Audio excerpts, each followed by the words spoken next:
Andrew Stanton, who wrote and directed Pixar's Wall-E, gave a helpful description for movie Night Automata. He said there are two kinds of robots in movies: humans with metal skin like the Tin Man, and machines with function like R2-D2, the Pixar Lamp, or Luxo Jr. Wall-E, which Pixar executives originally compared to making a movie about the Pixar Lamp and shelved, is of course the second kind of robot. But literally in exactly the same sentence, in that same moment, we said, oh, and this was John, this was me, this is Pete Doctor, this is Joe Ramps, all finished each other's sentence and said, oh, it should be like R2-D2, it should be like the Luxo Lamp character that John did. It shouldn't speak like you or I, it should speak the way it was built, it should speak with the integrity of the machine parts that put it together. Right. And that was just like common sense to us. That's what would make it interesting. Right. So that was never questioned. And in our first three entries, Blade Runner, After Yang, and Ex Machina, we've mainly explored characters who fit into that first category. When Wall-E came out in 2008, it was 2 years after Al Gore had raised the alarm bell about climate change with An Inconvenient Truth. As a society, we were only starting to grapple with the environmental crisis we'd be failing to fight for the next 17 years. The premise of Wall-E shows an Earth ruined by capitalist degradation, mainly wrought by an all-purpose beverage company by and large, neglect, pollution, and an unwillingness to fight against rampant consumerism. The company and human laziness ruins the Earth and then shuttles the human race into space while robot cleaners work on Operation Cleanup. Got some bad news. Operation Cleanup has, failed. Wouldn't you know, rising toxicity levels have made life unsustainable on Earth. Unsustainable? What? Darn it all, we're going to have to cancel Operation Recolonize, so... Somewhere within the first lifetime, they realize it's too big a task and give up on cleaning the Earth. But robot cleaners like Wall-E continue the task, and other robots in the Eve model make trips to Earth hoping to find some kind of life, like a plant among the rubble. By 700 years after the humans abandoned the Earth, Wall-E is the only robot left functioning on Earth. The Earth's president, played by Fred Willard, is the only live-action character in the movie, sets a directive, unbeknownst to anyone in control of the ship, that since it's too hard to clean the Earth, they would not be returning.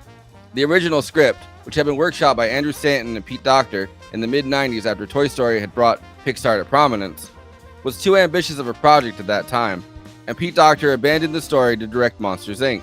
Wow. Yeah, but again, it wasn't called Wall-E. There wasn't a love story. There wasn't all the details weren't there. It was just the idea of this lonely machine, not knowing that it was wasting its time for years. It was shelved under the title Trash Planet, as neither Andrew Stanton nor the Pixar executives quite knew what to do with it. Ironically, in some ways, Wall-E is standard fare for Pixar by this point.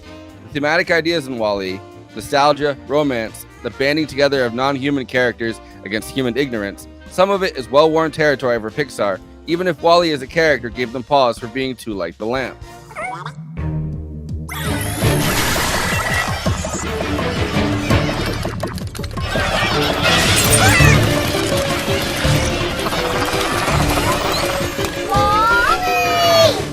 At the heart of it, Wall-E is a love story more than anything else. Wall-E falls in love with the Eve unit, as she's the only robot that Wall-E meets at first. Stanton played with other ideas inspired by films like Planet of the Apes and Spartacus, where the robots rise up against the jelly-like humans on the ship. That would have been too complicated and perhaps too horrifying, and was scrapped. In 2003, Stanton directed Finding Nemo, which allowed him to see how far underwater effects had come. This made him confident enough to pursue Wall-E again, as it is set in space, and the effects would be on similar levels. Pixar animators studied Chernobyl as a model for the abandoned Earth, and the blueprints from NASA's space stations like Tomorrowland for the ship. A combination of movie references and real-life ideas litters the aesthetic of Wall-E.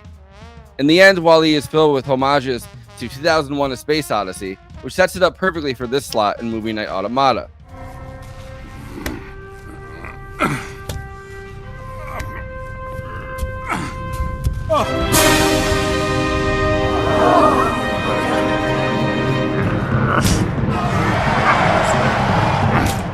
The Auto Unit, which is the film's villain in the end, is directly modeled on 2001's HAL 9000.